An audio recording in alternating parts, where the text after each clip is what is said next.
I was fired. I do have regrets about the cosmetic surgery. The way he loves me. Oh gosh, we're getting soppy here. That is so cringe. Hello beautiful people, welcome back to my channel. I hope you are doing well. Today we are gonna just get into it. We're just gonna get into it on my Instagram and on my Snapchat. I think it is well on my Twitter. I asked you guys to send me a couple of questions. We're gonna find out a little bit more about me. I'm gonna share some truths and stuff. And then I'm also going to answer some of your dilemmas, darlings, your dilemmas. I have got you. I'm gonna try and have you based on my slightly limited wisdom, but you know, some of you wanted my opinion on some of your life issues, and so I'm gonna try and give that to you today. If you're not subscribed, subscribe, and you can follow me on all my social, and let's get into this video. This is detail. What age did you start your period and what qualifications do you have? Okay. What age was I when I started my period? I feel like I started late in comparison to people now, but I think I started about 13, maybe 14. So maybe that's average at the time, but I feel like it's getting younger and younger for so many girls. What qualifications do I have? Well, I have GCSEs, I have A-levels, and I do have a degree. If you don't know, I have a degree in accounting and finance, yeah. Patricia, do you plan on having any other kids? Oh, people love worrying about my womb. That is one of the most popular questions, and the answer to that question is a yes. Oh yeah, I want to pop lots of babies out. I actually want to have 3 babies now. I've finally decided, but I don't want to have them anytime soon. And so I feel like, you know, the pressure is off and I can, you know, have the kids a little bit later if I choose to have some more. But yes, I would love to have 2 more. What are your tips on being confident? You seem like such a very outgoing, fun and bubbly person, and I want to be more like that. You know, it's easy for me sitting here on the internet to come across as bubbly and really confident, but I'm not gonna lie, I'm relatively confident, as in I have internal confidence, but you know, being the bubbliest person in the room actually probably isn't me. Only when I get out of my shell, only when I get out of my shell. When I don't know people, I'm like this. Trust me, I haven't, when I first started working, if you don't know, I was a career girl. I was a mute. I didn't say anything. And I think one of the reasons why I got made redundant, I lost my first job, yep, I was fired, was because I literally didn't talk. I didn't gel with the team. I was very, very uncomfortable. I definitely looked like I had no confidence, and I was a mute. So for me, learning to speak up in environments and forcing questions into my head to ask people is something I have learned to do and has also taken practice. I'm bubbly right now because I'm here, but you know, I'm not like this all the time. But my advice is, don't stress over it, don't panic, and then practice making yourself uncomfortable, which might be asking someone a question before they ask you one. But what you can do is prepare yourself by having a list of questions that you ask strangers. What do you do when you're wearing an outfit of clothing that you really like, but they tell you it doesn't suit you and it doesn't look good on you? I tell them, did you pay for this outfit? I look good, I feel good, so mind your business and close your eyes. It's not your business. What is it about fashion that interests you so much? I just like to look good. I like to make myself look good. It sounds really shallow, but putting on your face, putting on a nice outfit can always transform your look. And I feel like secretly, because growing up, we didn't have loads of money or anything like that, and my mum was not gonna let me. I was not wearing trends. Listen, I used to wear a church gown. My church gown had puffy sleeves and it was itchy and I hated it. My mum always made me look like a princess and I detested that. And so I felt like once I had my little bit of freedom, all I wanted to do was buy cool clothing, even though I couldn't afford it. So I used to shop at the markets and that kind of stuff and just buy the trends.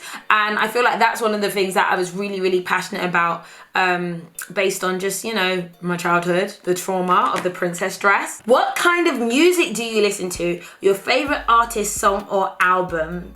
Do you know what? You're never gonna believe this. If y'all don't know, I'm a Christian. I am. And I personally love gospel music. I love Hillsong. I love Bethel. I genuinely like calm, chill out, you know, guitar strumming, you know, happy clappy music. The reason being is that I can be quite hype as you can tell. So if I was listening to like douche, douche, douche every day, I would literally be like bouncing off the walls. So I need music that's virtually the opposite of me, that, you know, that I enjoy. In terms of favorite artists, I love Lauryn Hill. She's one of my favorite artists. I love Bjork. Marie as well. So like, you know, the older soul sisters that from the 90s, you know, those guys. What's your most used 3 skin products? Well, I do my night routine all the time. So I'm gonna say my DCL skin. I keep talking about this product, it's so good. My DCL skin is it Hydra Boost? I think it's called the Hydra Boost. I use that every single night. I use my glycolic cleanser from Be a Skin Clinic. I use that almost every single day. And then I always use my Murad sunscreen. Those are the 3 products I always use. Okay, this is a good question. I don't want to laugh. I'm 20 and I haven't been in a relationship. I'm not laughing because you haven't been in a relationship. I know many people who haven't been in a relationship, but my ambition is to be a mother. What should I do? I feel like this is a trolling question, but I love you and I know that some people, their ambition is to be a mother. I mean, there's ways that you can just get pregnant. I mean, this isn't that kind of video, but are you talking about being in a relationship with someone and then building a family? I think what you've got to do is bring something to the table. If you want to settle down with a guy and build a family, often you also have to bring something to your table. If you're going to spend your whole life looking for someone to make you be a mother or be in relationship with, you're going to be of no value because you're not bringing anything back. So the focus is on yourself, grow yourself, develop yourself, find your own interests, and practice being a mother. Maybe you can go work in a daycare center, work with children, see what you really think about it. And then hopefully, because you're focused on yourself, the right person will come in who will help you fulfill your dreams of being a mother. My question is, what advice would you give to someone who's about to graduate university but is also thinking about starting a business? I love getting on my business questions. I feel like I've got followers who've got their heads screwed on, and if you ain't, listen, learn from them because they're really smart, okay? I love that. What is my advice? Well, congratulations, just hurry up and graduate. There is no rush. My little bit of advice is to read lots of books on business and learn from other people who run businesses. How do they do it? That way you can learn from their mistakes. I feel like books are basically mentors. There's even a book I've got by Tim Ferriss called The Tribe of Mentors, and it's just some of the, you know, stuff that other business people have done and their stories and stuff. I'm reading a book, Overnight Success, by the founder of Rodeo, and she's just sharing her story and how she built her own brand. I'd love to do that one day, but the best thing I can do is learn from other people and find out how they made it. You address relationships, Patricia, specifically how to keep the romance going. We want to talk about romance now. Romance, I mean, I ain't got the answers. I don't have the answers. No, I'm joking. How to keep the romance going is to make time for each other and also to communicate. I feel like as girls, well, you know, I'm a grown woman now, but a lot of the time, and I'm like this, I expect that my partner can read my mind. So when he's not being romantic, I'm upset. Why are you not romantic? But actually, if I tell him what my definition of romance is and be like, listen, on Friday night, we need to do something special. That's a clear and obvious memo, and then it's in his court to do something. But it's also really good, you know, as you as a girl, if there's something that you want, say it, do it, you know. That's how you keep the romance alive. You need to tell people what you want in all areas. I've got a massive dilemma. A guy owes me like £4,000 and doesn't want to pay it back. And because he lives at the YMCA, I'm not sure if they will let the bailiff in.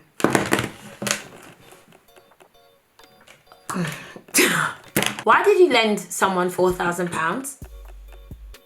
Question number 1. I'm sorry, but my opinion is this. If you loan someone money, especially if they're your friend, like, you should loan money that you can afford to loan. Don't loan what you can't afford. Assume that it's never coming back to you. I know it sounds really harsh. One of my biggest rules is that everyone will fail you. Everyone can fail you. So don't be surprised if they do. So listen, you might have to check out with the police or with the court to see if you can get a bailiff order in. You need to Google that, but just count your £4,000 as lost and don't do it again. I can't decide what to do as a career. I'm interested in hair and fashion, but I also want a job where I help people. I literally have the thought of being a doctor, a hairdresser, an artist, an actor, a YouTuber, a cafe owner, all at the same time. Girl, that is so interesting. I love the fact that you've got big dreams and big visions. Good on you. And you know, why can't you? Okay, you can't do all of that, but I would say try a little bit of everything. If you're young, you have the opportunity to try stuff and make mistakes. And you find out if you start doing stuff, if you actually like it or not. Try it and see where it takes you. Don't be scared. Hi Patricia, I love you. Oh, thank you very much. I feel like I've dealt with so much crap in the past few years, especially because I wasted my so many gap years after high school. So I've been depressed. I've lost many friends due to never wanting to leave my house, and I just generally feel negative all the time. I gained 20 pounds as a result. How can I regain positivity? Oh, my dear, I just want to give you a little hug, babes. Just like, darling, come here, darling. Don't worry. You're worried about the time you've wasted. It's gone. The time is gone. Let it go. Let it go. It's gone. Don't think about that. What you now need to think of is, what do you want to do going forward? Depression is one of those things that isn't just that easy to get over. I've had to deal with certain things myself. I know it sounds really hard to believe, right? But for me, talking to someone really, really helped. I haven't seen a counselor, but I have seen an online counselor. There's a platform that I've signed up and used in the past called BetterHelp. And I found it to be really useful just to have an online counselor who we could go back and forth and talk about some of the things that I was dealing with. And I feel like sometimes all you need is to solutionize. How can you regain your positivity? I think positivity is about hope. And they say that when hope is deferred, the heart grows weary. So for those of us and individuals who have got no hope, they can't see the future, that is what often causes depression. So a little thing you can do is set yourself a small goal to kind of achieve or to look forward to. And that might be, you know what, today I'm going to get up, I'm going to dress up and put on a little lipstick. That's a tiny goal. And the more you're able to achieve tiny goals, the more confident you feel and your brain feels about your ability to achieve it. Oh my gosh, this is a bit raunchy, this one. Hey Patricia, I'd like to be anonymous, please. I'm a 20-year-old girl that discovered this thing called, I'm not going to say what it is because I don't want you guys searching it. It's basically humiliating men and controlling their money, and some men have that fetish. With that, I paid off a lot of my loans and everything you can say. It's sex work, even though I never showed my naked body to anyone. Anyway, my boyfriend found out a couple of months ago and flipped his. Obviously, I stopped doing it. But now I have a lot of ish to pay for, and I just lost my job, and it's not easy. Should I go back to doing what I was doing? Should I break up with my boyfriend just to secure myself a living? Sign me up! Sign me up, girl. No, I'm actually joking. I'm joking. Chrissy, I am joking. Oh my God. Listen, is this what you lot are getting up to? 20 years old and your apps where you insult men and get money. What? Listen, 2018 is really real. Okay, your dilemma is, should you break up with your boyfriend so you can get back to doing what you want to do? I think what you should try to do is talk to him about it again. Explain to him, you know, it's not sex work. I can totally see as to why though. You know, your boyfriend might be upset. You're clearly doing something that entertains or titillates. Titillates, wow. It's a wow. That titillates men, and so he might be upset by that, which I totally 100% get. You have to have a frank conversation with him and ask him where he stands, and then you've got to decide what you want, your man or your money.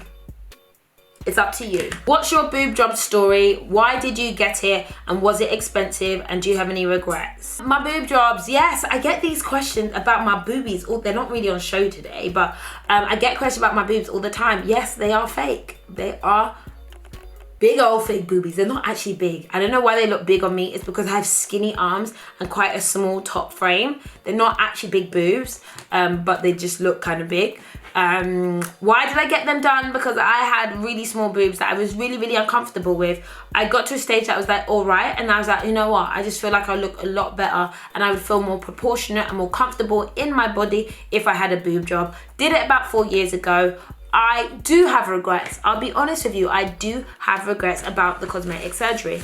And One of my regrets is not doing it earlier. I wish I'd done it before. I had them done when I was 25. Also, I think that I went in thinking I knew what I wanted, but I didn't really. So I would have probably gone even smaller, because on my frame and because I didn't have much breast tissue, they kind of look a little bit fake booby, I'm not gonna lie, because I don't have any fat above. So if I had done a bit more research, I would have gone a bit smaller, and then I would have had like fat put on top so it looks less boob jobby. You know, I want to look a bit more natural, but it is what it is. I'm excited about your course. Hey, can you share more info? When will it start, and how do I make sure I get in? Will it be available to your US fam?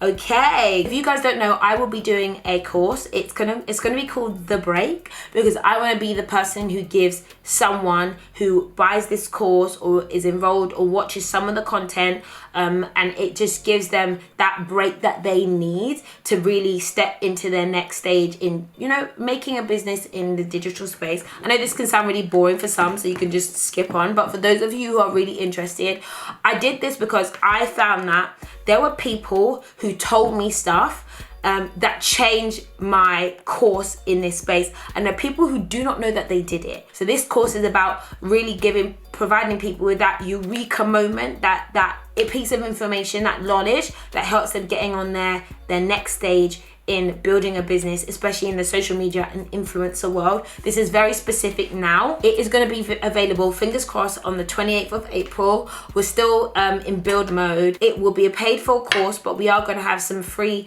content and modules as well, just so you can get a tester. And then if you want to buy the entire course, you can as well. It's really exciting. It's really powerful. And sometimes I don't want to get too, like, obviously I'm like really fun and silly as well, but I'm a grinder. I love business. I love work. I love the opportunity of just creating something, and also giving people that piece of insight to make their own lives better. I'm not a selfish person. I'll tell you all the dirty secrets. I will tell you all of the secrets. That is who I am as a person. And so this is what this course is. I'm just sharing. I'm just putting it all out there, because nobody wants anybody to know anything, but I've got you. Patricia Bright has got you. Have you ever had any pets? And if you could have any pets, what would you have? I've never had any pets. No pets. I don't know why. My mum was not an animal person, so yeah, she wasn't gonna look after them for me. I was going to get a whippet. I really wanted a whippet dog because they're kind of like cats. What is the best advice I have ever been given? Great question. I feel like I say this all the time, but it's fail fast. Fail fast was given to me by someone who I don't actually like that much, if I'll be honest with you. But when he said it, it really, really stuck with me. And it's this concept of, you know what, try everything. And if you are gonna fail, just fail quickly and move on to the next. Like, just take your L and move on. What do you like the most about your husband? That's a great question. I haven't asked myself that question for a long time. And actually, I feel like it's changed. There are things that I used to really, really like about him. I just love his attitude. I love his strength. I love his never give up attitude. I love the way he loves me. Oh gosh, we're getting soppy here. That is so cringe. But I also really love the way he's an amazing dad. Like, I never knew that, how powerful that would be, but it's so amazing just to see him be such a good dad. It's really wow. What is your favorite designer brand and why? So my favorite designer brand, I can actually say quite confidently now, because I actually went through my collection and I realized that I have a lot of Balenciaga. Very random. I never realized or thought to myself that Balenciaga is my favorite designer brand. I actually have a fairly large Balenciaga collection. It's super cool. It's kind of street, but kind of feminine at the same time, and I really like it. What is my favorite foundation to wear on a daily basis? Two favorite foundations that I wear all the time is obviously my Bobbi Brown foundation. Not only was I part of the campaign, but I just used the, what's it called? The weightless foundation. All day smile was the campaign, but I use a foundation. It's in my everyday makeup box. I find it to be a really nice, just full coverage matte foundation, lasts all day, pretty neutral. And then I also wear my Lancome 10 Idol, which was my favorite foundation from like 2 or 3 years ago. and then I've come back to just wearing it all the time, and I just love how I look. Hi Patricia, I've just got my dream internship at ASOS. Whoop whoop, as a sourcing intern, but I have to move from the Northwest to London. I haven't lived far away from home before. Do you have any tips on going into a new job with juggling and living in London? Babe, interact, be confident, speak up. That is the thing that I didn't do when I started my new job, and good on you for getting your internship at ASOS. Yes, look at my followers being great. Yes, you're all great. You're so wonderful. I'm so excited. I feel like a proud mum. Also, if someone asks you to do something, do it with valor, do it in time. Don't let somebody have to chase you on something. Never be chased for work. Oh, where's that? No, be like, oh, it's here, it's ready. Be that person. And then juggling and living in London, girl, you're about to have an amazing time, make friends at work, and then also try and meet other people as well. Okay guys, I think that is the end to a very, very meaty Q&A. I hope you found that useful, found out a little bit more about me. You liked us dealing with your dilemmas. I'll have any links or anything I mentioned in the description bar down below so you guys can get access to some of the things I talked about. But in the meantime, I'll catch you on the flip side. Thanks for watching, guys. Bye.